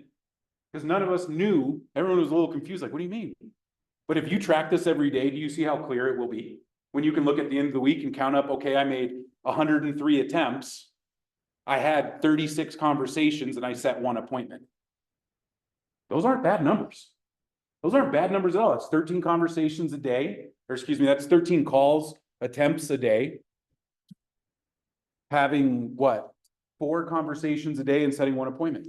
For most of us, if we set one appointment a week, we would be cruising to our goal. For most of us. Some of us, we need to set more. But we need to track our activities daily. Convo means conversation. Yes, yes. I couldn't fit conversations into that spot. Oh, that wasn't supposed to show up there. Supposed to say track your numbers next. Your activities are something you track on paper. Your numbers are something you track with technology.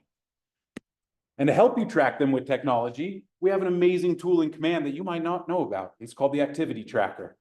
Where every day that you work, Command will send you an email as a reminder at the time you tell it to.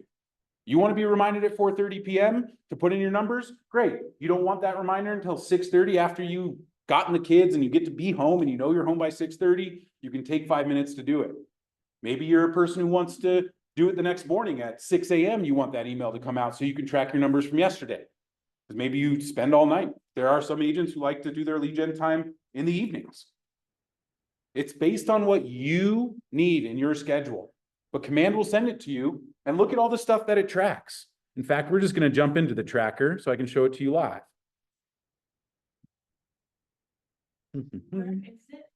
We're going to get there. We're going to go through it. But I like to show you what it does and what it looks like first so that you'll actually do it. Because if you just turn it on, many agents then just ignore those emails and then they never do it. But this is the tracker that you will fill out that it sends you. Day. And then I love the first one. Was today good or bad? Smiley face or frown. It's okay to have bad days, y'all. It's going to happen. Don't expect that your every day is going to be an awesome day. There are going to be days when you make 100 calls and the only people you talk to are complete, rude, evil, disgusting jerks to you. And it hurts. When somebody doesn't answer our phone, we feel rejected, even though that's not what's happening, right? But our brains have a lot of trouble distinguishing between someone not answering our phone and rejecting the call and not feeling like they're rejecting us. You're going to have bad days. Don't expect to have all good days. Just try and make it that you have more good days than bad. But you're not going to know unless you track it. Then it asks you, how many hours did you spend or how much time did you spend finding new clients? Now notice, this does not say new contacts. This does not say new leads. Who is a client in our world? Not yet. Somebody who wants to buy is not a client yet. They're a customer. When do they become a client to us? When they've signed an agency agreement. So when it says, how much time did you spend finding new clients? It's how much time did you spend finding people who are looking to buy or sell? Though we're looking for those clients. That is your database calls. That is your prospecting. That is your open house. That is your door knocking. That is all of that time is you. Your goal there is you're looking for new clients, right? You're looking for people who are going to hire you to buy or sell their home. So you're going to put in the time. Then you're going to put in your conversations. How many people did you talk to? And I add the extra bit. How many people did you talk to about real estate? Because if you're just counting all your conversations with all the agents in the office, those don't count, y'all. Those don't even count if you talk about real estate with Luke for 10 minutes at the bar next door. That doesn't count, okay? How many people did you talk to about real estate? These are non-real estate agents. I hope I don't need to explain that, but it's been said. Then it even helps you track, where did you find them? This will help your focus next year because you'll be able to look at this data at the end of the year and go, you know, I spent a lot of time on open houses. I didn't get anything from them, or I got very little. Why don't I just take the time I'm spending on open houses and put it into my database? Make more time for people one-on-one, be more belly to belly, run more events. It will help you focus your business, But if you've never done this before, you gotta put the base layer down by doing this every day. Next, I love this question. Is everyone you spoke with captured in the database? Because if you're talking to people and they're not getting in the database, you're losing up front. You're already setting yourself up for failure when you talk to people about real estate and you don't capture their information. It's a fun conversation. It makes you feel good, but it's not going to change your business. And then last, it actually gets down to the numbers. And we have to have a very serious conversation about this because this is the reason why people don't fill out their numbers. Because they see here, how many appointments did you set? Yes, we're double tracking that. It's okay to double track. How many appointments did you attend today? Buyer, seller. How many new agreements? And again, what agreements are they talking about? Agencies signed. How many contracts did you write today? That doesn't make any sense. That's not how we talk about this number in our market. You translate that to how many pendings did you have today? How many new under contracts did you have? That's what it means when it says how many contracts did you write? It's not saying, oh, I took a buyer out today on Saturday. We wrote 10 contracts and none of them got accepted. You do not put 10 down here. You put 0. And then last, how many closings did you have, buyer and seller? Has anybody in this room ever closed 365 deals in a year? Not yet. Has anybody even closed half of that in a year? 180 deals. So I need you to be okay with knowing that most days, a lot of these numbers will be zeros. The less experience you have in the industry, the more days you're going to have zeros here. And that's perfectly fine. Some of you have appointment set goals, 30 appointments this year, and you're going to work 44 weeks. That's less than 1 appointment a week that you need to set. That means 5 of these days that you fill this out are probably going to be zeros. And that's okay. What's not okay is not tracking your data because you didn't make your calls that day. Because you didn't work that day does not mean you don't get to put in the zeros for how much time did you spend finding new clients. You put in zeros. Because I guarantee 3 or 4 days of you putting in zeros because you didn't do your work will push and kick you in the butt to get back on track. This is accountability. This is the beginning of accountability where it's still just within you because no one's going to come through and say, why didn't you fill out your tracker today? You can get away with it if you allow yourself to. If you give your excuse, well, I didn't talk to anybody today, so I'm not going to track it. I'm going to ignore the email from command. I'm not going to do it. It's the biggest mistake you can make. If you want to be committed to your goal, you have to be committed to this. Because all of us want to win. There's nobody in here who's just doing this like, I kind of do real estate as like a hobby. Like it's kind of fun. Like I like just like, because there are agents like that, right? They're not in this room for a reason. They don't take this as their career, their main priority. And that's okay. That's perfectly fine if you are dual career and you are here. You're committed to this part of your career as well. But the tracker, y'all, it's how you step out of being the amateur and into being the professional for yourself. No one is going to know if you do it or not. Only you. We don't get to see these numbers as a market center. If you're on a team, your team leader does get to see these numbers, which is good. That's the point of being on a team, is so that somebody is there to help you when you are not doing the activities that you need to do to meet your goal. So let's show you how to turn this on, yeah? All right. So go back to command. You're going to click on your name in the top right corner, right up here. Back into command, you're going to click on your name in the top right corner. And we'll go down to settings.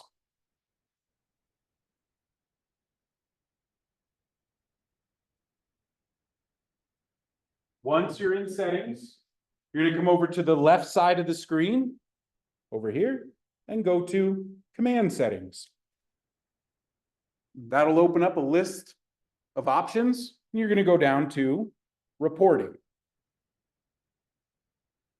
and then activity tracking.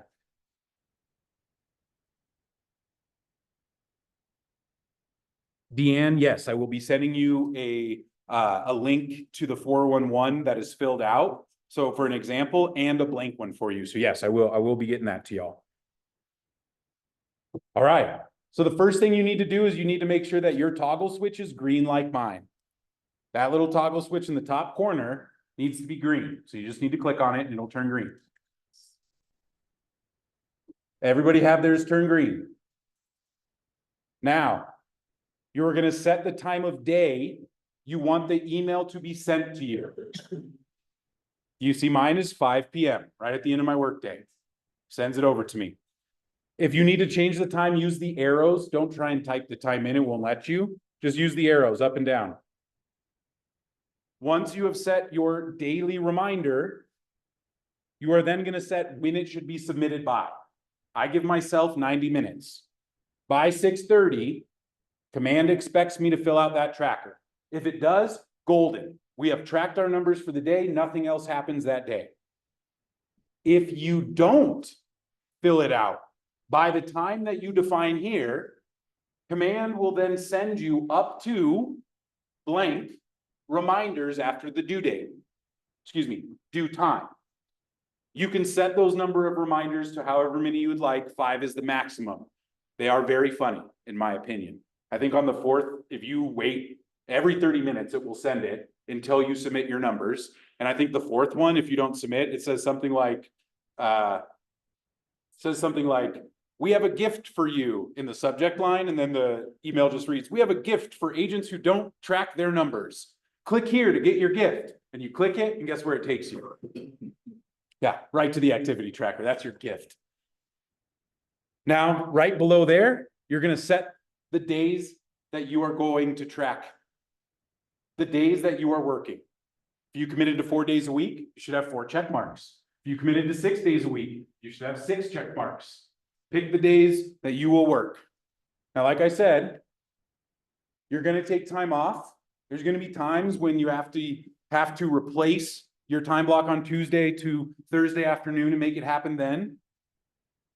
It's not going to be perfect every day, but you do have the ability to put in days off. So when you do go in and put your 4 weeks of vacation in next year, you want to come back into Command and put those vacation days in here, because then it won't send you your tracker on days that you're not working. Do you see how this is all very strategic to set you up? So when you are working, you're on it, you're focused, you're doing your thing, you're the professional. And when you're not working, you're not worried about this. You get to say, I've busted my butt, hit my numbers for a full quarter, and now I'm taking a vacation. I'm not going to think about real estate for a week.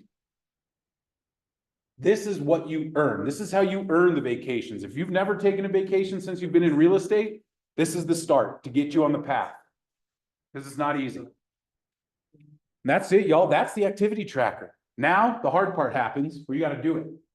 You got to fill it out. You'll get the email today. You will get the email today if Thursday is checked on your list. You'll get it today and fill it out. Even if, because you're in this class or whatever excuses you have for not have done your lead gen this morning, put in your zeros. Honesty is going to get you there, because I guarantee you won't. Nobody likes putting in zeros here. At least I hated it. I also had a person that if I put in a 0, I was getting a call from Renee, Jose's wife, going, Steven, why didn't you do your lead gen today? Tell me why. You might not have a Renee in your world. And that's okay. You get to be the Renee in your world. Yes. That's the team I started on. And Jose and I and Renee, we went to high school together. So we've been buds for a long, long time. All right. We've got our activity ready to go. You now know what your profit goal is for 25. You know your unit goal for 2025. You know your appointment goal for 25. You know your database growth goal, your daily conversation goal, and your daily tracking time. You have the pieces in place now. If you have followed along with the class, you have all the pieces in place now to give you the best chance you've ever had to meet your goals. I promise you, it will be the best year. Maybe you won't get to that number, but I promise you, if you are committed to doing this and you track your numbers every day, you make those conversations happen, you'll have the best year you've ever had. Might not be the year you meet your goal, but it will be the best year you've ever had. I guarantee it. You can come back and tell me different at the end of next year, but you also better be prepared to show me that you did this, because command tracks it all. If I go into your command and you're like, I did everything you said, Stephen, I go in there and there's half a year of no activity tracker. Oh, well, I wasn't getting the results I wanted, so I stopped doing it. Sorry. You don't get to tell me I was wrong. Huh? And I do want to show you this, because when you fill out your tracker, check out Brian's. He's been filling his out. He sends me a screenshot because Brian and I work together on the side. I work for his business. And so he has an accountability partner that if he doesn't send this to us, he's getting harassed about it. If he doesn't meet his goal of how many conversations he's supposed to have 2 days in a row, he gets a little kick in the butt reminder about what his big why is. And if he makes another day where he doesn't hit his goal, a third day in a row, he gets a phone call from me questioning him. What happened? Why didn't you, do you not care about your big why?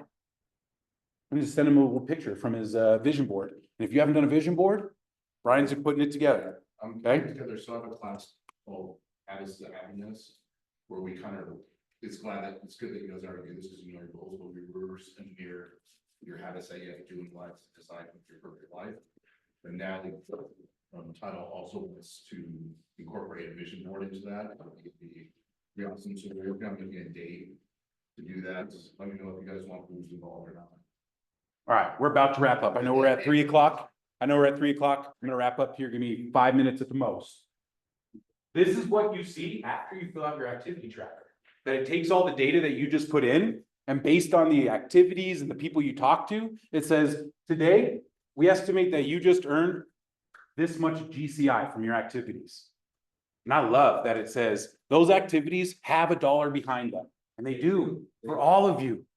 Every phone call that you get a no on has $1 amount behind it. Because every no you get gets you one step closer to the yes, to the appointment, to the yes, we're going to sign the listing agreement with you.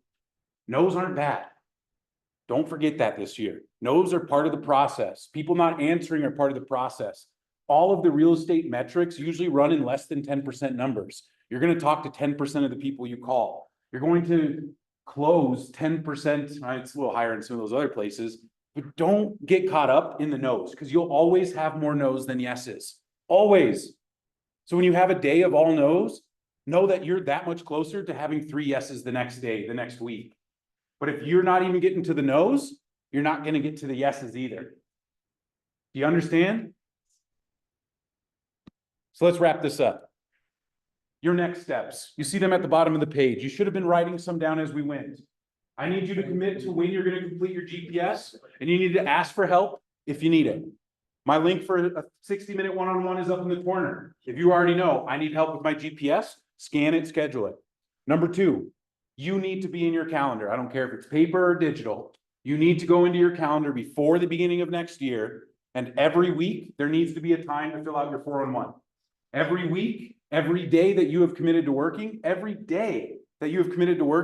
you need to put in your time block for the lead generation time. That is your conversation time to make those real estate conversations intentionally happen. 2 hours is what most people need, is 2 hours a day. Depending on your goal and your conversation number, you might not need 2 hours. You might need more than 2 hours. You are going to figure this out. You might need 2 hours at the beginning of the year when you're building your skills and you're getting used to the habit of lead generation. You're building those muscles back up of lead gen. And then as the year goes, you're like, actually, I can get my 6 conversations in 1 hour now. Because your skills are better now. You're asking better questions. You're calling the right people. And I always like to put up Pam up here because people really get confused. When I say 2 hours of lead gen, that is not an hour on just banging the phones out. 2 hours of lead gen means 15 to 30 minutes preparing.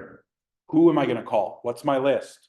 What am I going to say? What is my dialogue or conversation structure that I am going for? What is my objective in these calls? Don't just pick up the phone without a purpose. People get annoyed when you have nothing to tell them, nothing to say. But if you have a purpose, even if you say, hey, how's the family? Oh, great, great. Yeah, my kid's 12 now. He's in 7th grade too. Yeah, it's cool. How's work? Great, great, great. And then I slip in, well, hey, the reason that I'm actually giving you a call today is I just wanted to let you know, we have a great event coming up. I don't think I have your email address and I wanted to make sure that I could invite you. What's your email address? Perfect. Great. Thank you. Awesome. Have you guys got anything exciting going on coming up soon? Recreation. Good. What are you guys excited about next year or the summer or whatever you want to say for the future as their goals? FORD. Or no, that's frog. What is the D? Dreams. Dreams. Thank you. Thank you. It was not coming to me. Because frog is the same one, but I just don't like, frog doesn't seem as like cool as Ford. It's not, right? Same structure though. And then you prepare in your lead gen, then you take action, that's the A, and then you maintenance. Because a lot of people think you make a call, then you hang the phone up and you sit down and you put all your notes into command and you send the emails and then that listing agent email comes in and you answer that and you go, oh, back to my call. And then you do it again, back and forth, back and forth. Don't do that. When you are lead generating, stay in the zone. Take your notes on a piece of paper. Then the last 30 minutes of your lead gen block is when then you go into command. You update your notes. You add your tasks for follow-up that you need to do. You go in and you make all the promises happen. Yes, I'll send that CMA to you this afternoon. Not right away. You don't say, oh, you want a CMA? Great. I'd love to make one for you. You don't sit down and do it then, although most of us want to. Most of us will. But then you just blew up your lead gen time, which is your business. You have an appointment with your next call. You cannot stop the flow when you are in that zone. Make sure you have the time to maintenance all of this after so you don't get interrupted. And you give yourself the best chance to stay in that flow to keep the conversations moving. Because when you do get a yes, it feels good. The phone gets lighter after you get a yes to pick up and call the next person because you're excited about it. So don't interrupt that. And then last, you need to commit to tracking your activities daily. You might, if you're new to this and you need somebody to kick you in the pants every time, command sends you the email, you might need to put in your phone calendar 4:55 p.m., a 5-minute time block that has 3 alerts on it every minute leading up to it, alerting you saying, hey, take 5 minutes to track your numbers. Some of you might need that. Brian needs that. And that's okay. I need that. I need the reminder to be like, oh, yep, because at the end of the day, I'm tired. I have a ton of excuses at the end of the day, like we all do. But when I set myself up for success, I'm being reminded by email, I'm being reminded by my phone's calendar, I'm going to make it happen. After I've been reminded 4 times, by then I'm like, gosh, my excuses run out and I just do it. And all of you need to commit to that. I want you all to think about what we talked about today more on your own. You're going to have to digest some of this. It's easy to be engaged and committed when I'm up here getting you all fired up, talking about all this. It's really easy. Not really easy, but it's easier. When you go home and you're planning your schedule and you're looking at your world and your life and you're thinking, how the heck am I going to make this happen? How am I going to balance my life and my business? It's not going to be easy, y'all. But go back to why you set your profit goal. Go back to your lid, your lifestyle, the investments, the debts. That's why we're doing this. Because I know my lifestyle mostly is about providing for other people. How many else is like that? That's really what their lifestyle is about, is providing for their family, their friends, their people that they love and care about. That's it. And when you're feeling that this is too much, go back to that.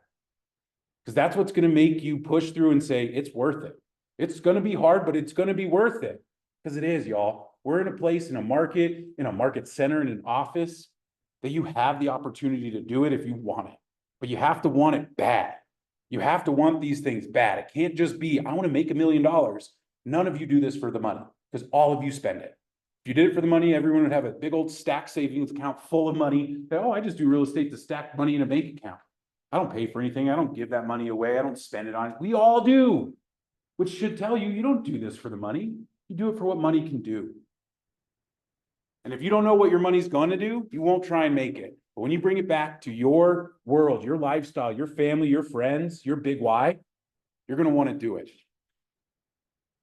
you haven't picked it up by now, my name is Steven Delisio. That was Command Your Goals. Thank you all for being here. Thank yourself and your business for being here. And if you can take a moment fill out my evaluation. I'm at 498 total. I need about 22 more. If everybody does it in the class, I'll have 200 reviews for this year.